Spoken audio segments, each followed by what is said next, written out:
como en el consumo residencial y comercial, ¿no? Entonces, cuando hablamos de matriz energética del país, nos estamos refiriendo a esto, ¿no?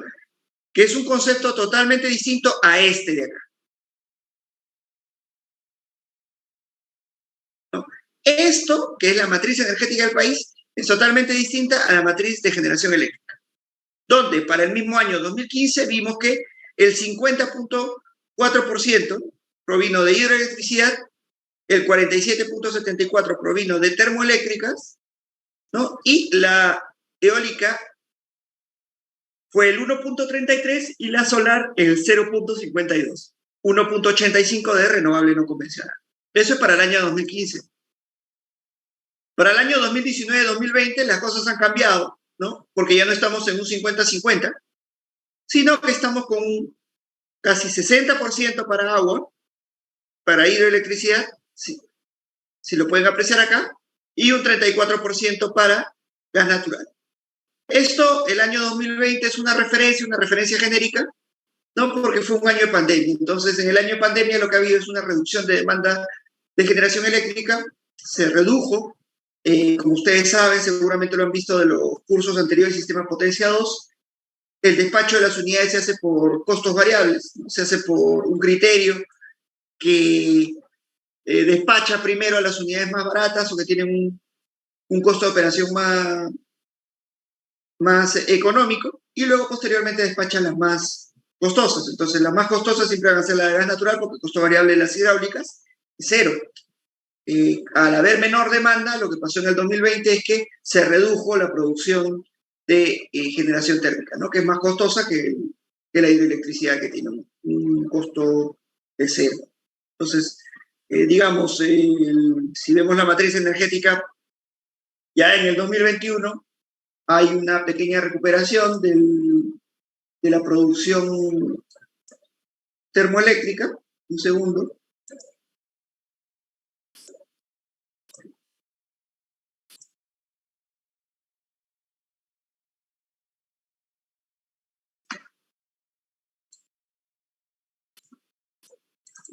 Y ya para el año 2021 regresamos del 34.4 a un 37.6, ¿no? Un poquito más de generación termoeléctrica y una menor producción de hidro. Eso no es porque la hidro haya dejado de producirse, sino porque ha habido un incremento de energía. Entonces, en el porcentaje, la hidro está produciendo muy similar al año pasado, al 2020, ¿no? Pero el año pasado, esa generación hidroeléctrica similar a la del 2020 ha representado solo un 56% por un crecimiento de demanda, un crecimiento de consumo de electricidad. 2020 bajada muy fuerte por efecto de la pandemia, 2021 un incremento por una recuperación del consumo de electricidad, ¿no? Acá ustedes pueden ver la variación de 2019 al 20, ¿no? Como teníamos casi 53 gigavatios, 53.000 gigavatios y baja a 49.000, ¿no? Y cómo esto se ha vuelto a recuperar a llegar a casi 54.000 en el año 2021.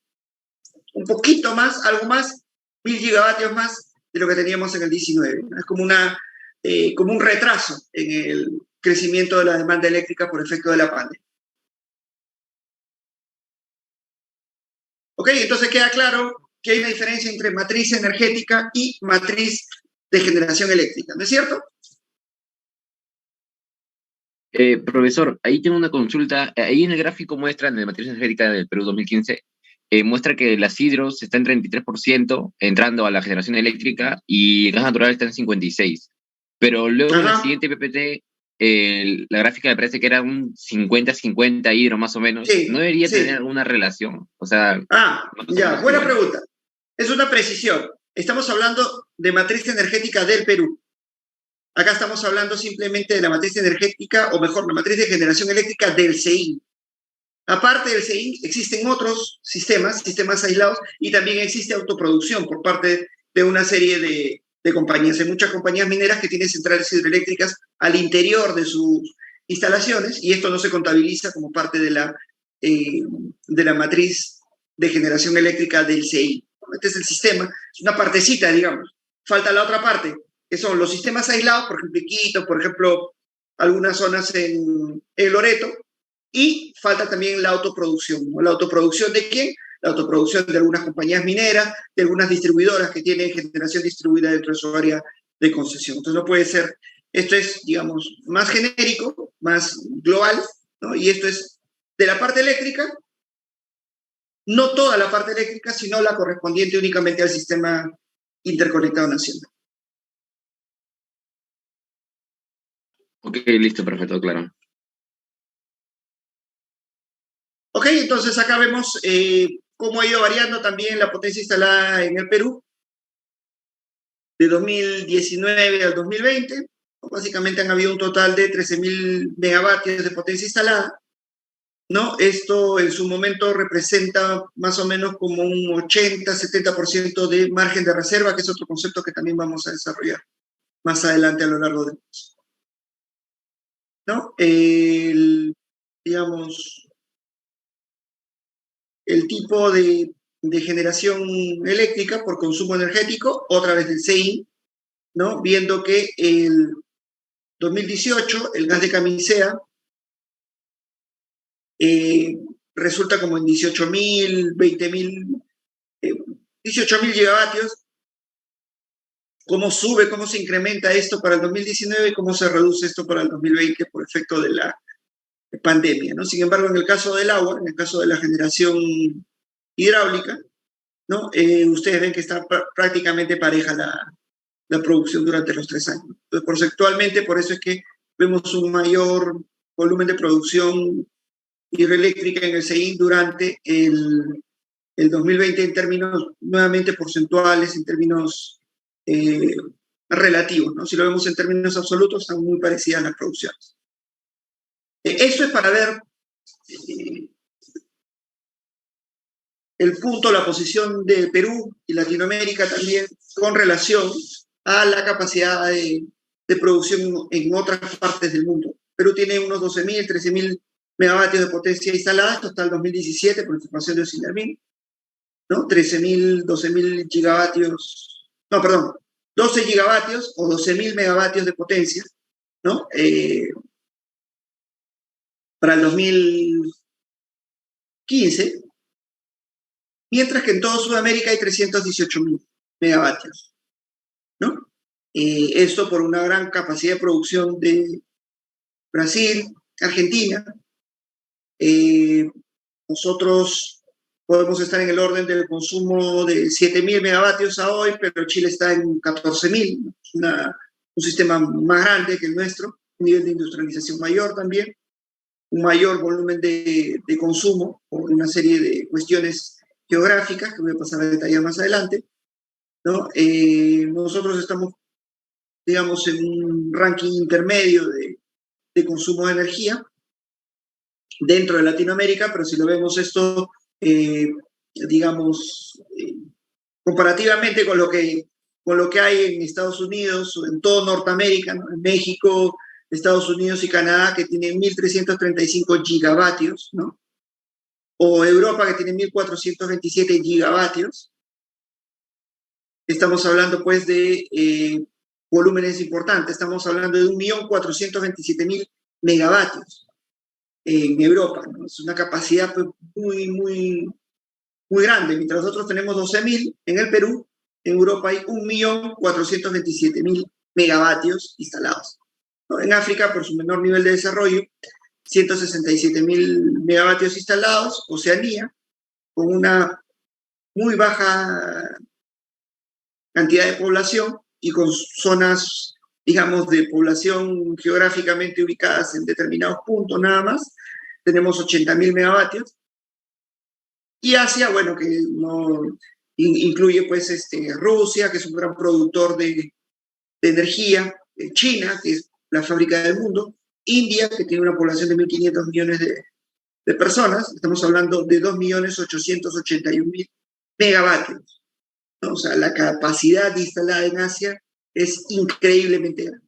Estamos hablando de una potencia, de una capacidad muy, muy grande. De hecho, la central más grande del mundo está ubicada en China, ¿no? En esta zona. En términos de consumo energético, estamos hablando de 42.000 gigavatios en el Perú, esto es para el 2015, ¿no? Ya hemos visto hace un rato que estábamos en el año 2021 alrededor de 54.000, había un crecimiento a pesar de la pandemia, estamos recuperando de lo que a lo que teníamos más o menos en el 2019, que eran estos 53.000 gigavatios, mientras que en Norteamérica estamos hablando de 5.060.000 gigavatios, 10.600.000 gigavatios en Asia, en Europa 4.724.000 gigavatios, ¿no? Las capacidades de las cuales se habla en otras regiones es muchísimo mayor a la que nos referimos en zonas de Latinoamérica, de África, respecto a otro, ¿no? En el caso de Oceanía, vemos también una capacidad relativamente baja, un consumo relativamente bajo. Este consumo relativamente bajo, en términos absolutos, si lo relativizamos o lo dividimos entre la cantidad de población, vamos a ver que es mucho más importante la que tenemos en Latinoamérica.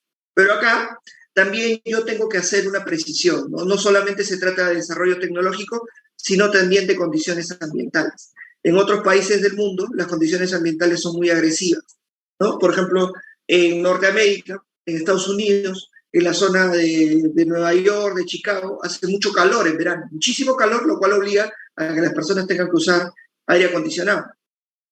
En cambio, en el momento, de invierno hace también mucho frío, por lo cual es necesario calefacción. Y mucha de esa calefacción, mucho de ese aire acondicionado funciona a través del uso, la utilización de equipos que usan electricidad. Entonces, a lo que nos lleva esto es a que, bueno, términos prácticos, haya una mayor utilización, un mayor consumo de electricidad, no por cuestiones netamente tecnológicas, no por cuestiones netamente de desarrollo, sino también por cuestiones de sobrevivencia, ¿no? Ante las inclemencias del tiempo. En Europa pasa lo mismo, en muchos lugares de Asia también. En Oceanía también, porque estamos hablando de zonas de extensos desiertos.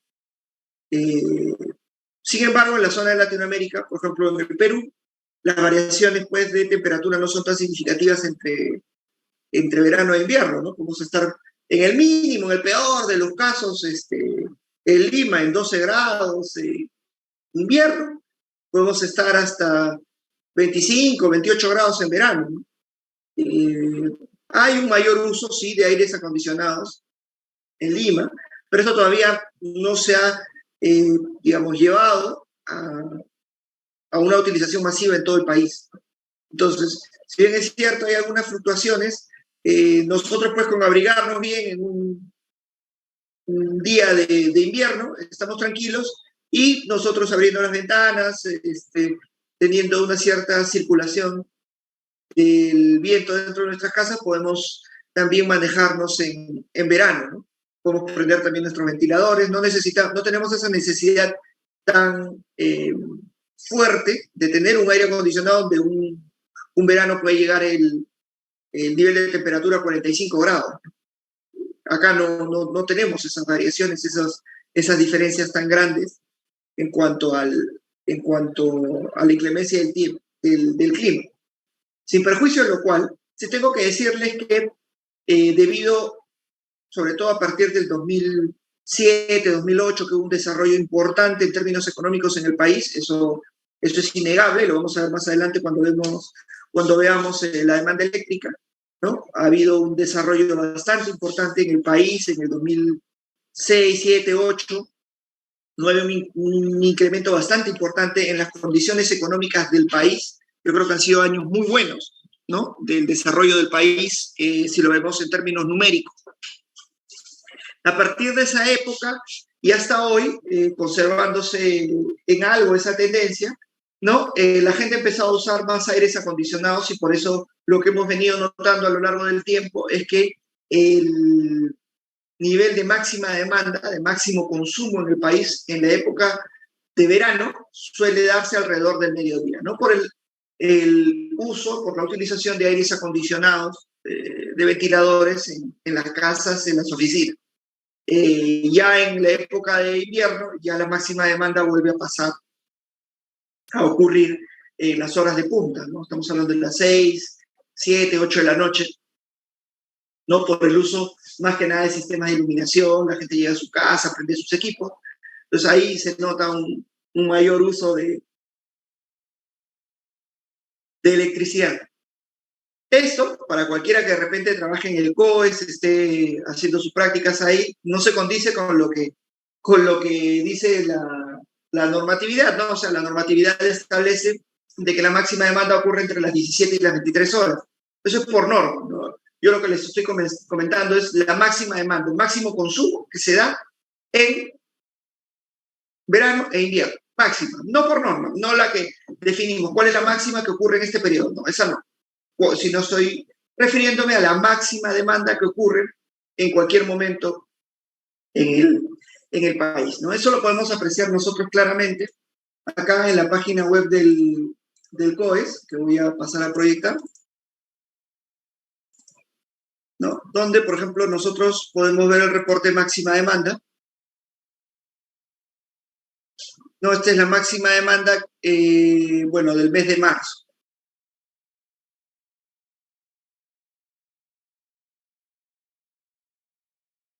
¿No? Y la máxima demanda del mes de marzo fue de 7.000 megavatios. ¿No? Entonces, en todo el mes de marzo, en el periodo comprendido entre 17 y 23 horas, no en todo el día, sino entre las 17 y 23 horas, la máxima registrada en ese momento fue de 7.000.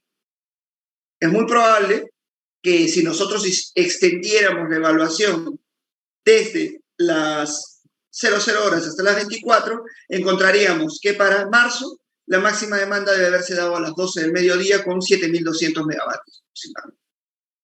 ¿Okay? Esto de acá simplemente lo que nos está definiendo es el máximo consumo en las horas que define la normativa peruana, entre las 17 y las 23 horas. ¿Ok?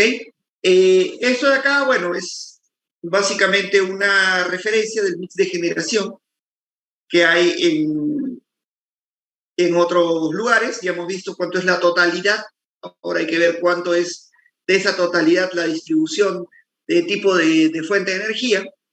Vemos que en el mundo el combustible fósil representaba en el 2015 alrededor del 66%. Esto debe de haber decrecido un poco por el mayor uso, por el uso masivo de solar y eólica en los últimos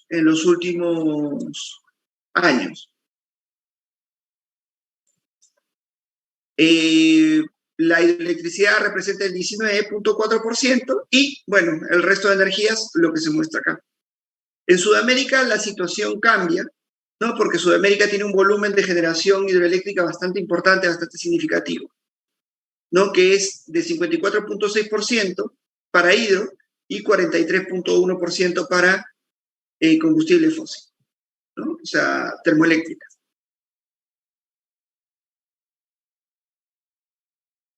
¿Ok? ¿Alguna consulta hasta acá?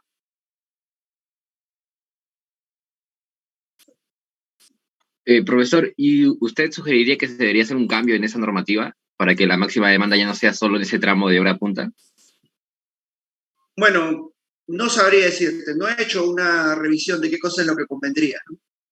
Es una norma y la norma tiene, bueno, es, digamos, una pregunta que me lleva a una respuesta no necesariamente relacionada con la consulta misma, sino una cuestión de criterio para que ustedes lo tomen en cuenta cuando hablemos de un determinado aspecto. Porque a veces muchas personas solemos opinar de cosas solamente viendo una parte o una arista de la problemática. Cuando nosotros hablamos de lo que ocurre en otros países, hablamos generalmente, sí, pero en otros países el margen de reserva es tanto. Sí, pero en otros países esto se paga de esta manera. Sí, pero en otros países el nivel de regulación de frecuencia es diferente, ¿no? Entonces ahí lo que nosotros hacemos es ver solamente un aspecto de las cosas. Nosotros solamente estamos apreciando una parte de todo lo que viene a ser la administración del sistema eléctrico. Cuando nosotros hablamos de una norma, cuando nosotros hablamos de un aspecto, específico, no solamente debemos ver ese aspecto, sino debemos de ver la relación de este aspecto con el resto de la normatividad, con el resto de la estructura regulatoria del sistema. Por ejemplo, alguien me decía, un consultor importante me decía hace un tiempo, no, que acá en el Perú no debería haber problemas con regulación de frecuencia, porque en Chile han entrado un volumen importante de centrales renovables y no ha habido problemas. Eso es un error, y más partiendo de una empresa de consultoría importante, ¿no? A nivel de Perú o internacional incluso. ¿Por qué? Porque ahí se ignora que Chile tiene un parque de generación fundamentalmente térmico, con una participación menor de generación hidroeléctrica, ¿no? En términos de inercia, las centrales termoeléctricas y las centrales hidroeléctricas, ambas cuentan con inercia. Sin embargo, la inercia que aporta la generación hidroeléctrica es menor a la que aporta la generación termoeléctrica. La generación termoeléctrica tiene una mayor inercia, una mayor magnitud de inercia, ¿no? Ustedes saben muy bien, por los cursos que llevamos con el ingeniero Ramírez, que la inercia de las centrales eólicas y solares es nula, no existe, ¿no? Salvo que le pongan algunos otros equipos que están todavía en proceso de investigación, desarrollo, que no son de uso comercial aún extensivo en el país. Y esto hace, pues, que Chile tenga una mayor inercia para poder absorber un mayor volumen de renovables, cosa que el Perú no tiene, porque han visto que tenemos un mix 50-50. Si entran más renovables, las renovables no van a desplazar a la hidráulica, van a desplazar a la térmica. Entonces desplazas a la térmica y te vas a quedar con un parque de generación hidráulico y renovable. ¿Qué va a pasar en una situación como esa? Va a pasar que el sistema va a tener muy poca inercia y que el sistema no va a ser sostenible, ¿no? Entonces, llevar la realidad de Chile, traerla al Perú, sin ver esos otros aspectos, simplemente porque la norma dice, porque en Chile dicen que eso se calcula de una manera distinta y que así debería calcularse en el Perú, es una falacia, es un error, ¿no? Y es no ver todo el aspecto completo de cuál es la arquitectura, en este caso, no solamente regulatoria, sino también técnica que tiene el país para poder definir un aspecto de la actividad, ¿no? Pues no podemos traerlo de otros países acá. ¿Por qué hay 17 a 23? Seguramente tiene sus razones. Esas razones, ¿las podemos cambiar? Sí, se pueden cambiar, pero habría que hacer un análisis, no solamente del horario, sino habría que hacer un análisis de qué cosas son las que hacen de que la hora para definir la máxima demanda esté condicionando a que se defina en ese periodo específicamente. ¿Por qué? Porque con la máxima demanda no solamente nos fijamos cuál ha sido el máximo consumo, sino también se remuneran a las centrales hidroeléctricas, termoeléctricas, a las eólicas, a las solares. Hay todo un concepto detrás. Con ese mismo periodo de máxima demanda, también, aparte de remunerarse en las centrales hidroeléctricas, termoeléctricas, eólicas, solares, también los clientes pagan todo lo que son los peajes y también el concepto de potencia, ¿no?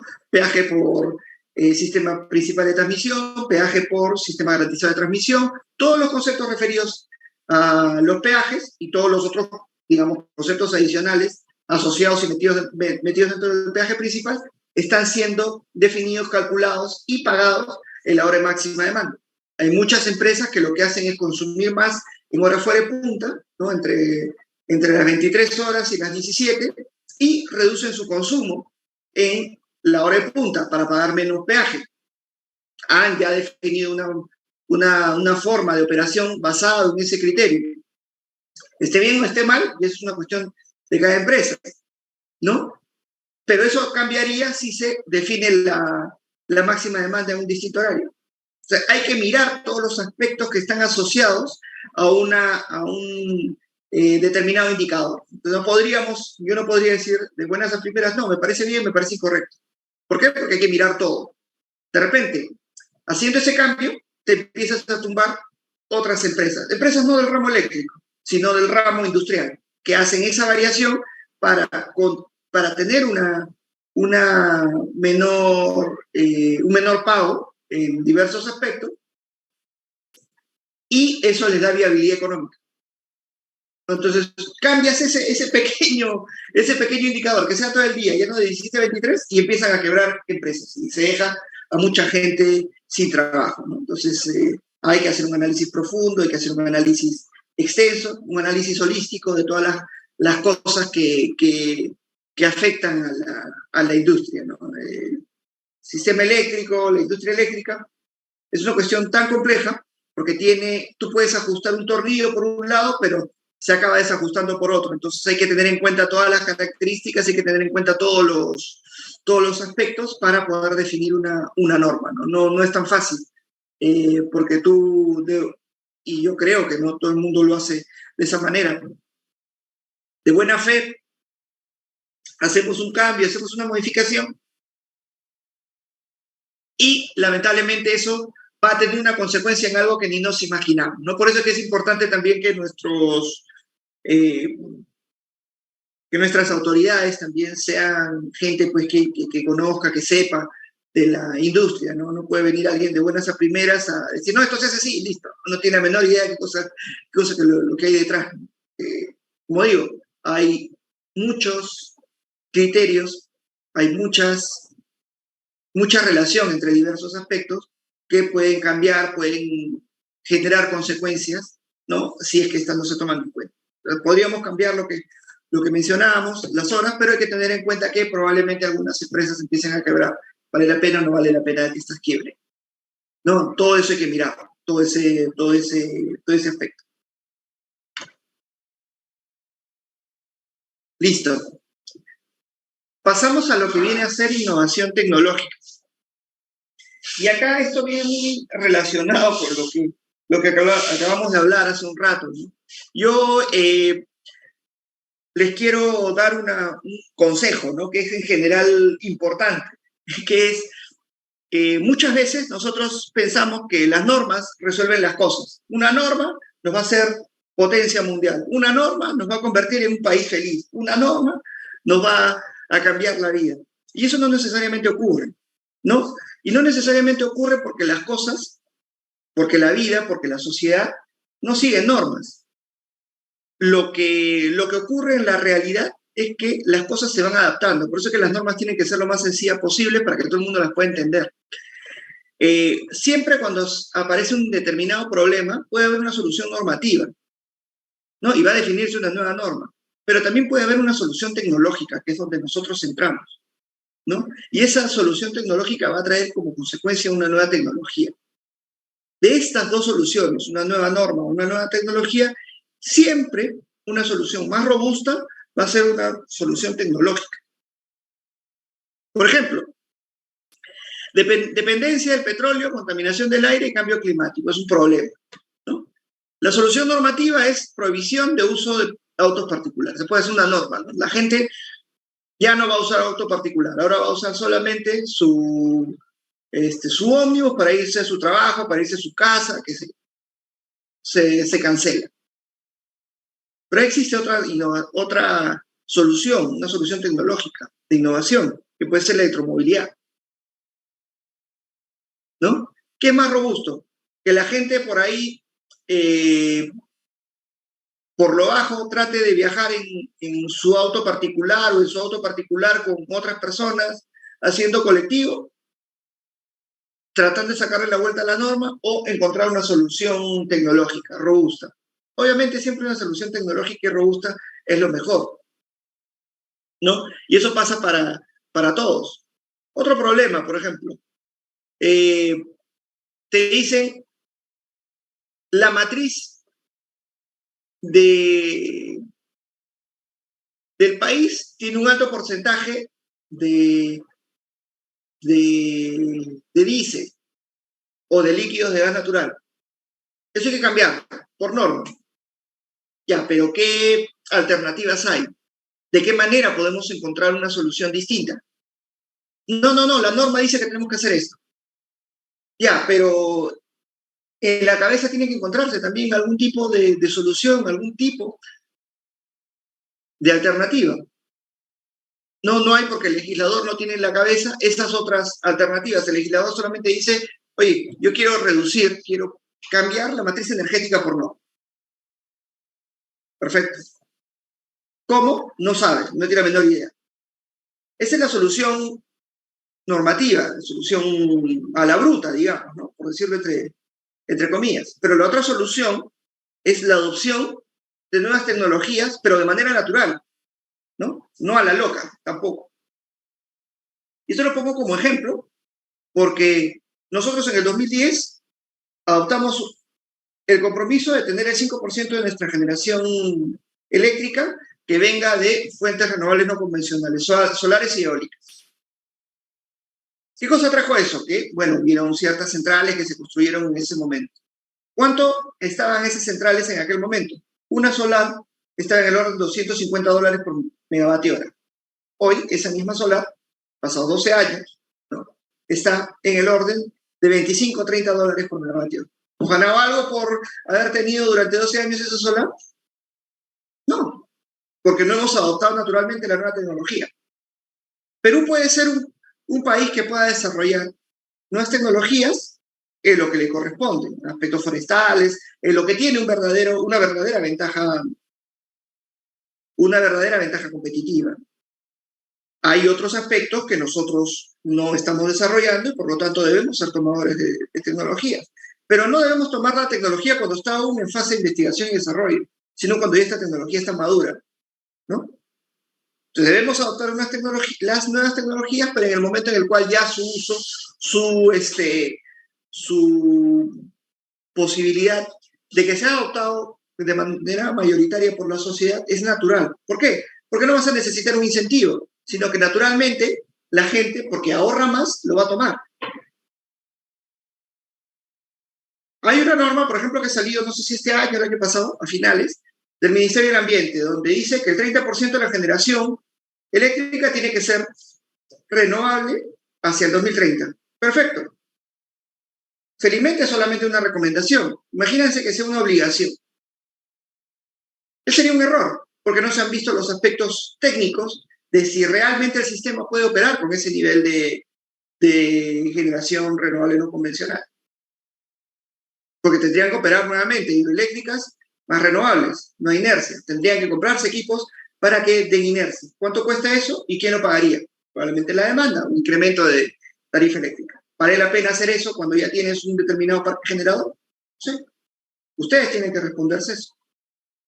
¿Vale la pena hacer cambios simplemente porque una norma lo dice y lo apunta? No, hay que mirar qué cosa hay detrás, ¿no? Entonces el legislador o el Estado que está haciendo, que está, digamos, fijando una norma, tiene que darse cuenta de todos los aspectos que vienen como consecuencia de la definición de una determinada característica, ¿no?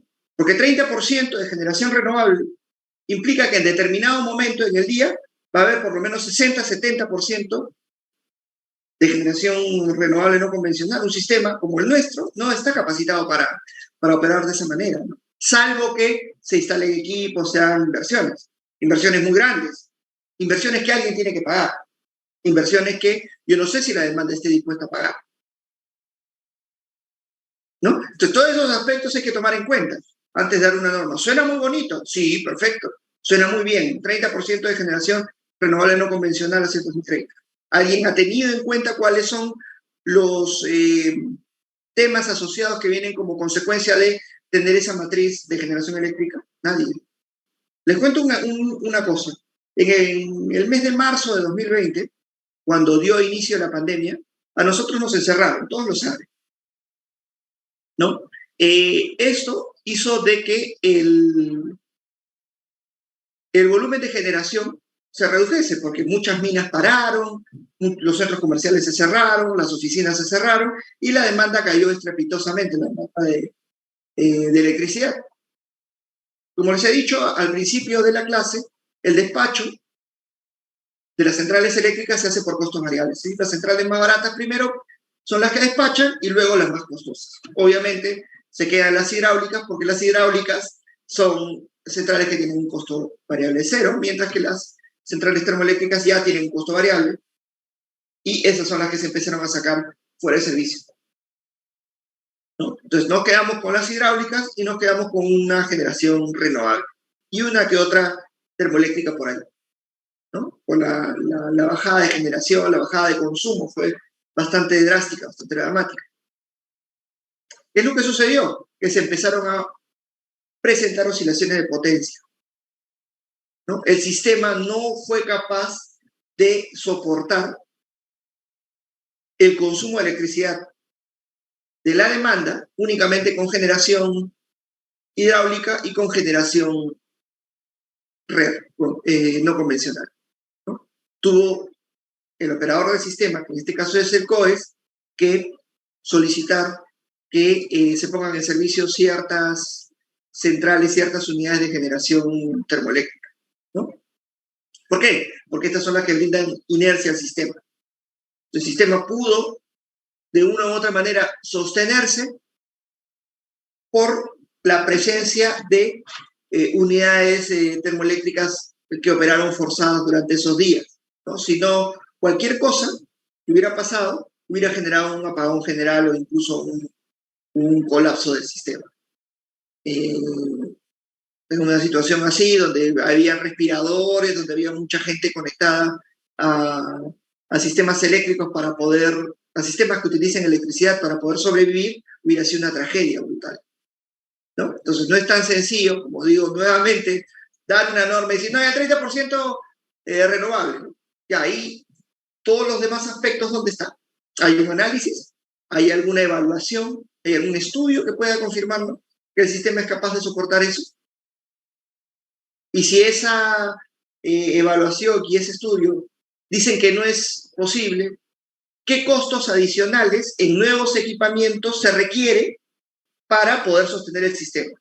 Y sobre todo, ¿quién va a pagar esos sistemas? ¿No? ¿Quién va a pagar esa nueva generación? Esa nueva equipación, esa nueva instalación para poder sostener, para darle robustez al sistema, ¿no? Entonces, todas esas cosas hay que tomarlas en cuenta cuando definimos una norma. Mientras que, por otro lado, si hacemos que la gente naturalmente adopte la tecnología, no vamos a tener esa problemática. Hoy en día, como les hablaba hace un rato de la electromovilidad, el costo de un carro eléctrico con respecto a un automóvil de combustión interna cuesta más o menos el doble. O sea, yo tengo un carro que tiene las mismas prestaciones eléctrico que uno que es de combustión interna que vale $20,000. El de combustión interna, el carro, digamos, normal, que conocemos, que siempre hemos venido usando, cuesta $20,000.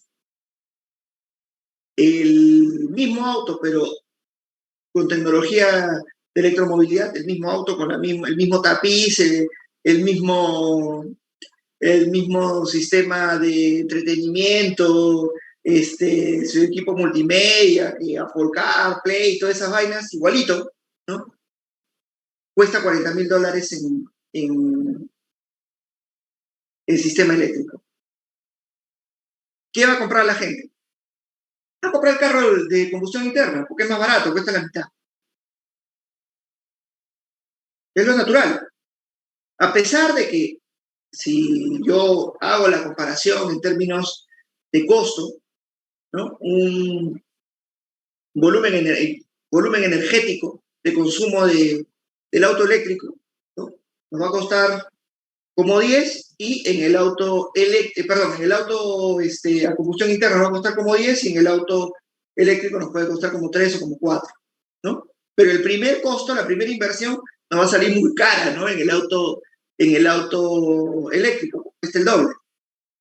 Sin embargo, cuando el costo del carro eléctrico y del carro de combustión interna se equipare, no va a haber necesidad de hacer absolutamente nada, porque la gente naturalmente lo va a adoptar.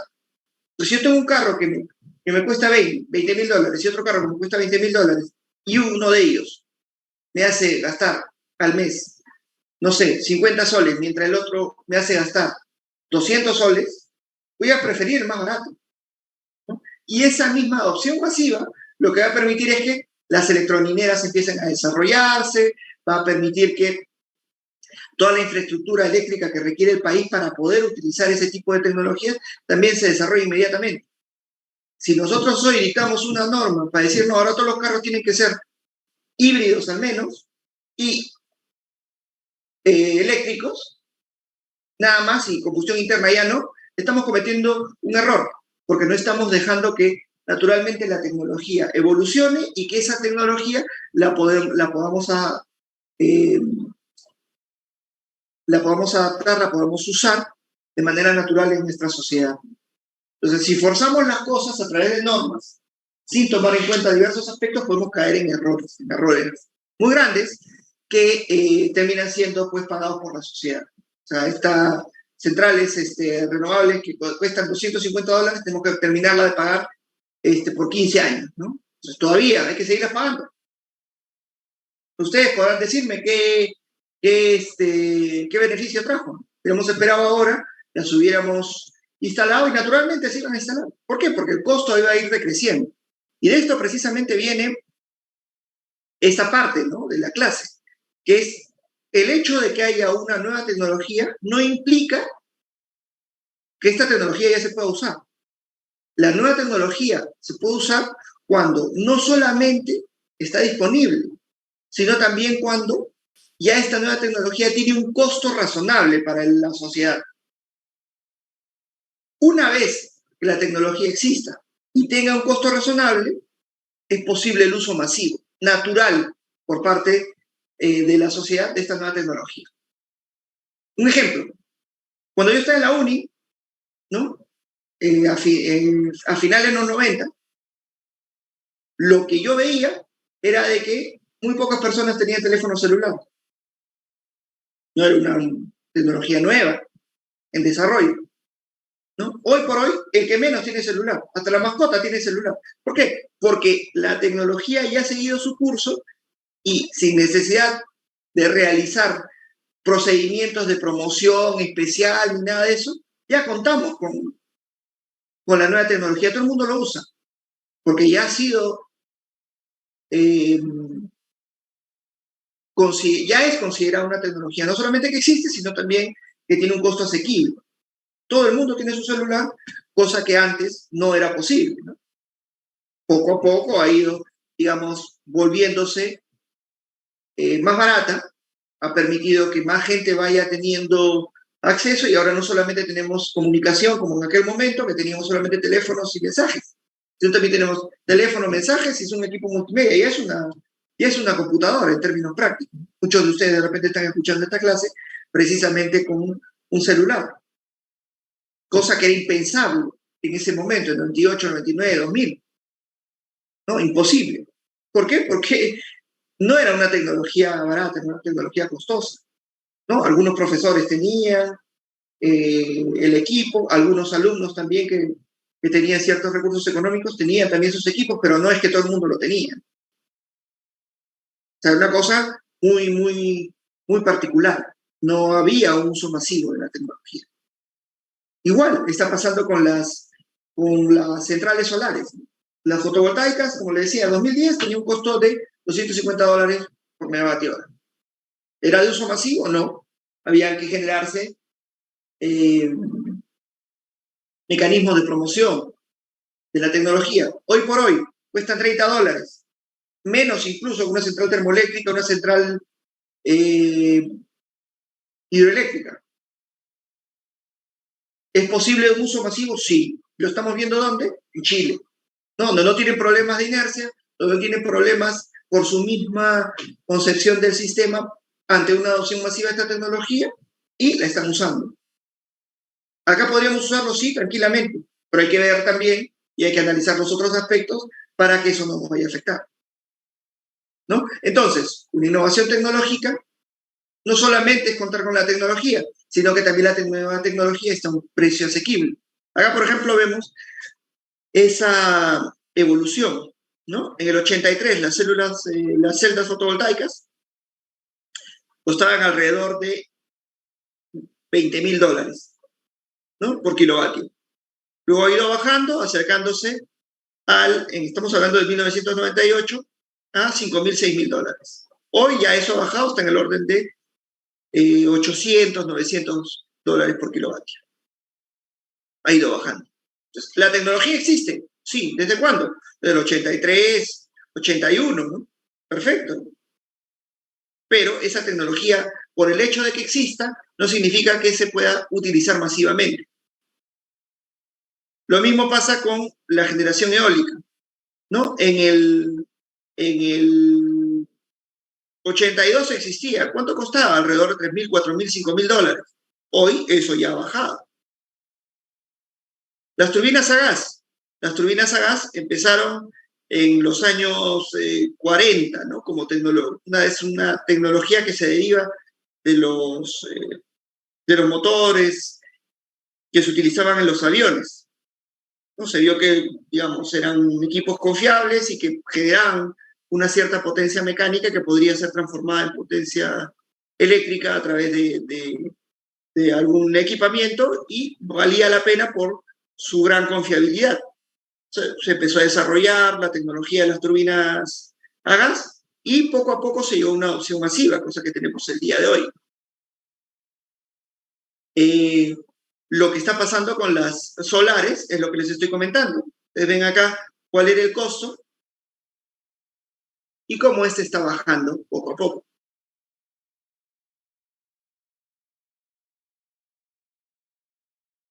Ahora, ¿qué cosa se nos viene a nosotros? Se nos viene a nosotros el cambio de paradigma de la red, del sistema eléctrico, de una red tradicional, ¿no? De una red, digamos, compuesta por una generación, un sistema de transmisión, una red de distribución, y finalmente el consumidor final, que era lo que yo estudié cuando estaba en la universidad, a una red inteligente, distinta, ¿no? Que tiene unas centrales, como siempre, que son las que van a dar, digamos, el grueso de la generación eléctrica que requiere el sistema, un sistema de transmisión, pero dentro del sistema de transmisión puede haber generación también, puede haber almacenamiento, ¿no? Los consumidores, además, pueden estar activos, como en otros países del mundo, donde hay empresas que se encargan de la gestión de la carga, ¿no? La demanda no solamente es un consumidor, es un agente pasivo que solamente toma los volúmenes de energía que entrega el resto de la red, sino que además puede aportar al sistema servicios complementarios como regulación primaria de frecuencia, regulación secundaria de frecuencia, rechazo de carga, ¿no? Y digamos, esta actividad, este servicio que brinda el consumidor final, termina siendo también remunerado. También se remunera a través de algún tipo de mecanismo. En algunos países existen agentes que se denominan integradores, que integran demanda, que integran generación y que le brindan a través de centrales eléctricas virtuales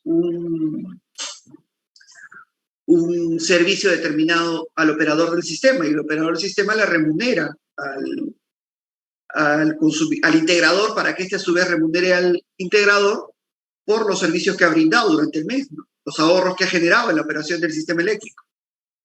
Entonces, esto de manera adicional a, por ejemplo, el hecho de tener movilidad eléctrica, ¿no? De tener un sistema de baterías, porque finalmente el auto eléctrico es una batería con un motor eléctrico, ¿no? Y esta batería puede absorber energía como puede entregarla a la red. Y eso también puede administrarse, puede gestionarse y puede generar un nuevo negocio de gestión de carga de un sistema eléctrico de una casa, ¿no? Una casa puede tener, como digo, tranquilamente un auto eléctrico, dos autos eléctricos y un conjunto de baterías, ¿no? Y la casa misma también puede tener paneles solares, ¿no? Y todo eso se puede integrar y todo eso puede brindarle un servicio a la red. De todo esto de acá no existía cuando yo estudiaba en la universidad. Lo que yo estudiaba en la universidad era esta red tradicional. Y yo usaba libros del año 40, del año 50 con tranquilidad y con total confianza, porque básicamente el paradigma no había cambiado. No, todo era digamos, lo mismo de siempre. Pero ahora la tecnología sí se ha modificado, sí ha cambiado, sí está tendiendo hacia otra visión de conjunto de industria, entonces hay que adaptarse a esa nueva realidad. Esto sin perjuicio de que además la generación también cambia, ¿no? Antes era termoeléctrica e hidroeléctrica, y ahora tenemos termoeléctrica, hidroeléctrica y la generación renovable no convencional. Entonces todo el sistema ha cambiado. Y los libros que usaba, que eran tranquilamente los que hubiera usado mi papá cuando estudiaba en la universidad también, eran los mismos. Yo podía usar sus libros y no tenía ningún problema, ¿no? Tranquilamente, ¿no? Las copias que nos entregaba, por ejemplo, el profesor Koch, que era de cuando él había llevado su maestría en Estados Unidos, también nos servían, tranquilamente. Pero hoy los libros, esos libros ya no les sirven a ustedes necesariamente. ¿Por qué? Porque está cambiando la tecnología, porque el paradigma de la industria del sector eléctrico ha cambiado. Y eso hay que tenerlo en cuenta, ¿no? Entonces hay que tener en cuenta estas nuevas tecnologías que están incorporándose y, sobre todo, siempre mirando y fijándonos que las nuevas tecnologías nos van a brindar unas soluciones importantes, ¿no? Las soluciones vienen por la adopción de estas nuevas tecnologías una vez de que no solamente existen, sino que también son económicamente viables para evitar mayores sobrecostos al sistema. Porque finalmente, cuando tú promueves, cuando tú generas algo, cuando tú quieres que alguien use algo, tienes que darle algo a cambio, dinero, y ese dinero termina pagándolo alguien. ¿Quién lo termina pagando? No el gobierno, no el Estado, lo termina pagando la gente. La gente termina, el Estado se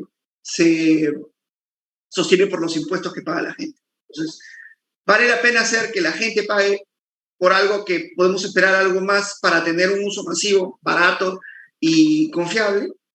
Sí, sí vale la pena esperar. Esperemos y vamos adoptando la tecnología conforme estaba llegando y conforme va tornándose más económica. O sea, lo que estamos pasando ahora en el sector eléctrico es algo similar a lo que yo veía en la universidad cuando estaba llevando los cursos, ¿no? En esa época se estaba cambiando el paradigma de la telefonía fija a la celular, algo nuevo, algo cambiante, ¿no? Los chicos recién estaban tomando conciencia de eso, recién se había creado la carrera de ingeniería de telecomunicaciones, ¿no? Como consecuencia de todo este cambio. Y lo que ha sucedido es que han pasado ya cerca a 20 años, poco más de 20 años, y ya es algo pues consolidado y algo natural. Algo similar va a ir pasando acá.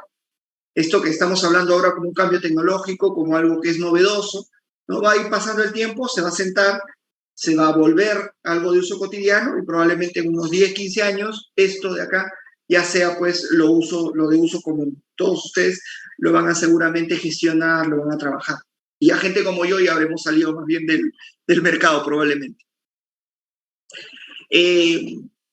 Siguiendo con este tema del cambio tecnológico, nosotros acá podemos ver cómo ha ido cambiando, no solamente porque acá vemos ejemplo típico, ¿no? de cambio de paradigma, pero ese cambio de paradigma no es la primera vez que ocurre en un sector y en el sector energético.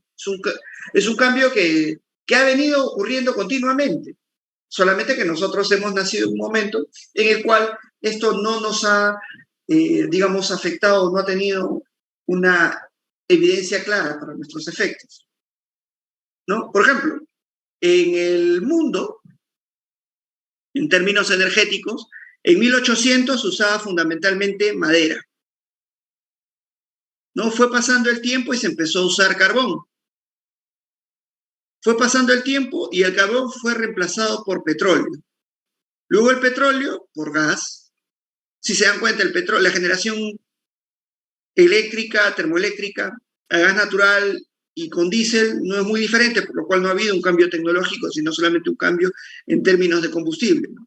Luego apareció la nuclear, que no tenemos acá, y bueno, la hidro, que ha tenido una adopción relativamente baja en el tiempo. Entonces, si se dan cuenta, ha habido cambios importantes, pero estos cambios importantes no los podemos apreciar nosotros, porque nosotros no hemos nacido en 1800 y no sabemos qué cambio ha habido. Y cuando ha habido un cambio en el uso del tipo de fuente, el tipo de fuente en términos tecnológicos no ha significado un cambio importante para lo que nosotros venimos trabajando, lo que venimos realizando, ¿no? En un segundo.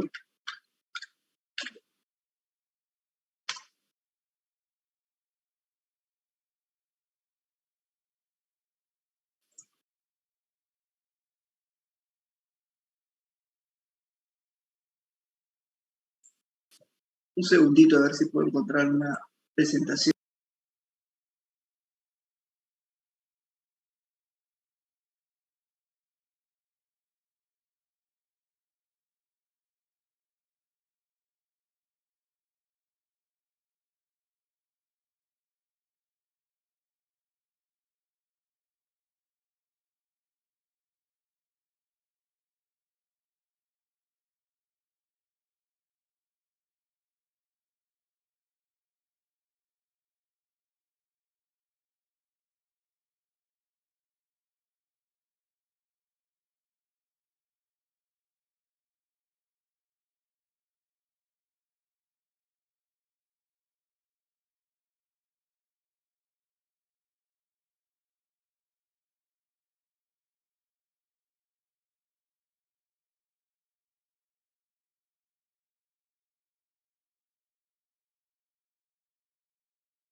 Ya no viéndolo a nivel de otros países, ¿no? Sino viéndolo a nivel de nuestro país. Déjenme un segundo.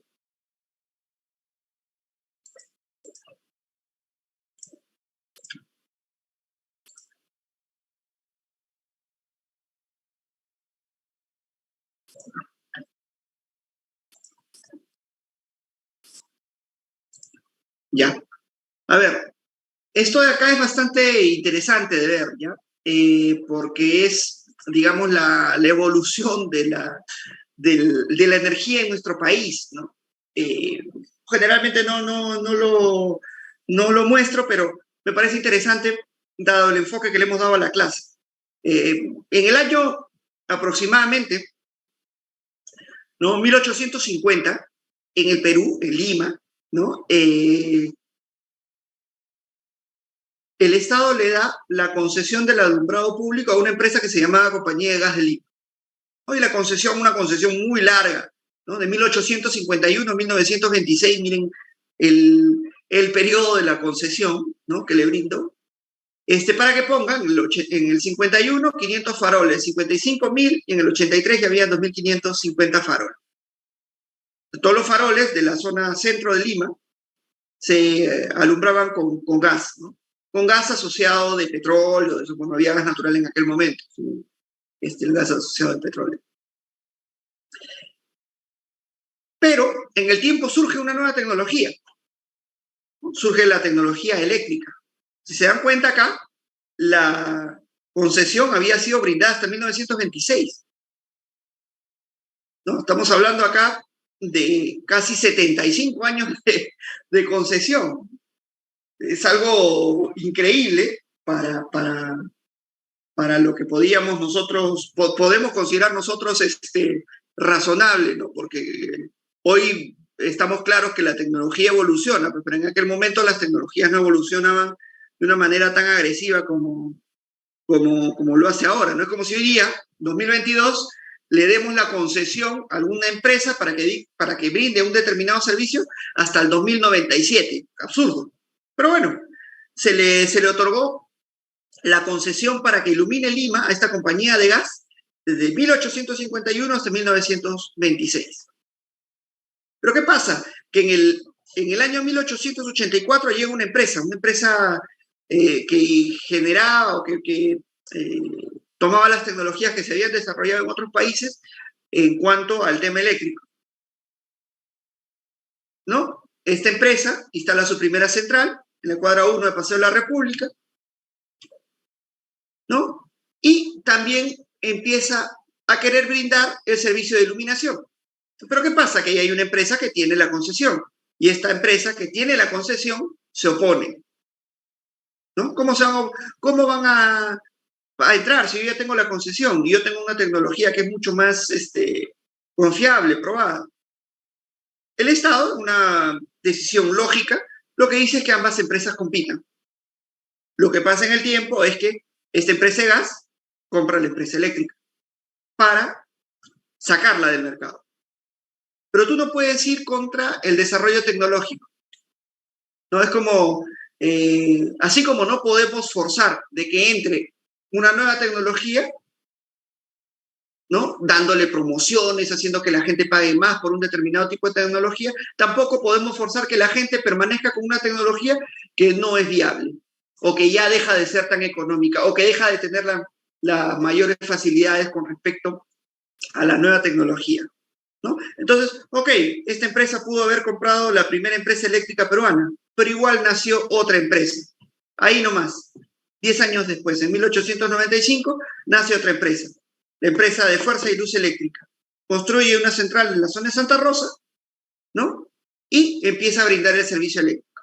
En 1900 se crea la empresa eléctrica Santa Rosa, que unifica varias de estas empresitas, ¿no? Y en 1905 ya Santa Rosa adquiere la compañía de gas. Y en el 26 la liquida. ¿Se dan cuenta? Este es un ejemplo claro de cómo van variando las tecnologías a lo largo del tiempo. Ya en 1906 Santa Rosa se fusiona con el tranvía eléctrico y se crean las empresas eléctricas asociadas, ¿no? Que estuvieron, digamos, en vigencia hasta 1970, 1968, que hubo ya el golpe de Estado, ¿no? Pero las empresas eléctricas asociadas son las que se encargaban de dar el servicio eléctrico en toda la zona de Lima. Ahí ya se construye una central en la zona de Santa María, en Chosica. Esa central ya no existe, ¿no? Y luego, poco a poco, ya empieza el desarrollo de la electricidad en nuestro país, ¿no? En el año 1960, la máxima demanda de Lima era 173 megavatios.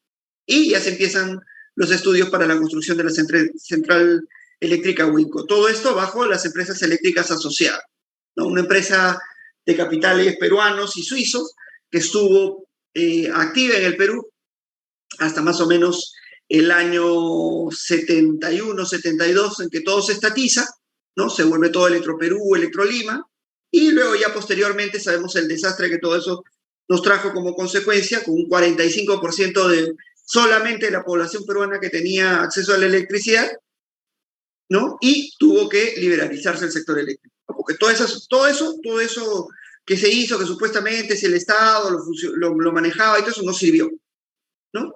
Del 72 al 90, el Estado se encargó de la electricidad. Consecuencia, en 1990, solamente el 45% de la población, es decir, 4 personas de 10, tenían electricidad en este país. Una vergüenza, ¿no? A eso es a lo que llegamos. Pero bueno, ese es otro tema.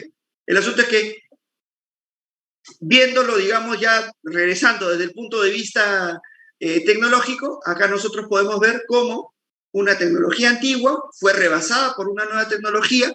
La tecnología antigua trató de mantener el monopolio a través de una compra, tratando de sacar fuera del camino a la nueva tecnología, pero tú no puedes tapar el sol con un dedo. La nueva tecnología viene, la nueva tecnología es barata, la nueva tecnología es confiable y la adopción es absolutamente natural. ¿Qué cosa pasa? Que posteriormente aparecen nuevas empresas eléctricas que terminan unificándose y comprando a la original de gas y la liquida.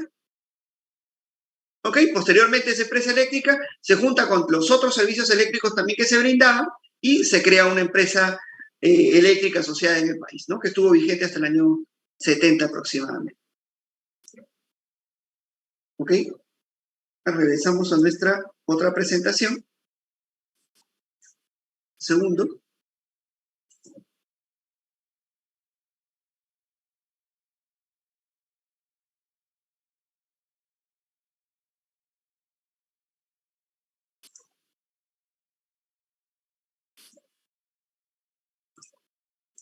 ¿Ya? Y acá vemos cómo ha ido también en términos absolutos incrementándose el tipo de consumo de energía por fuente a lo largo del tiempo, ¿no? Acá lo que vemos es ya en términos relativos, porcentuales, cómo ha ido cambiando también el consumo en las diversas naciones. O sea, como en 1861 en Italia se usaba la fuerza humana, ¿no?, como fuente de energía, la fuerza animal, la madera,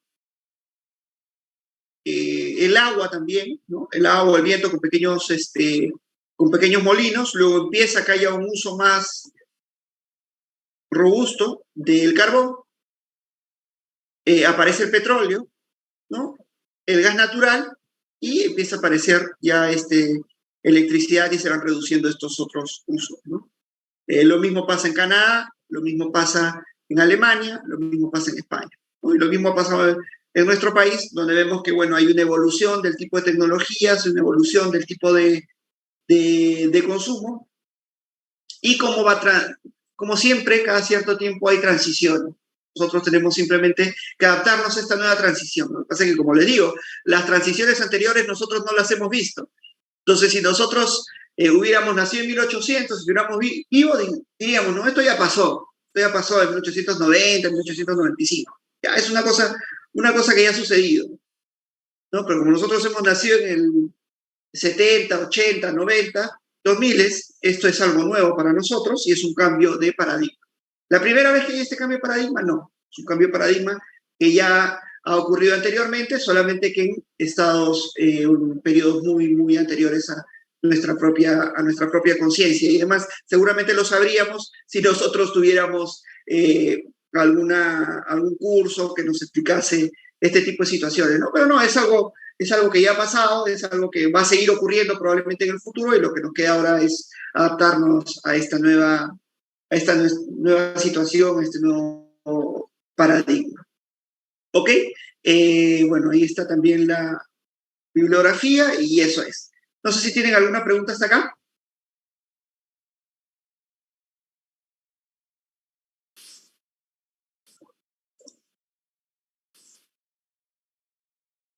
¿No? ¿No hay preguntas? Bueno, listo. Entonces, nada, la siguiente clase es el día miércoles, ahí nos estaremos viendo, espero no tener ningún problema, y continuamos con la clase, ¿no? Estas pruebitas, estos test, igual se van a tomar de la clase de hoy, y tomaríamos el de la clase de esa oportunidad. ¿Ok? Ahí entonces continuamos con la clase y vamos desarrollando ya los temas. En la siguiente clase lo que vamos a ver es el desarrollo,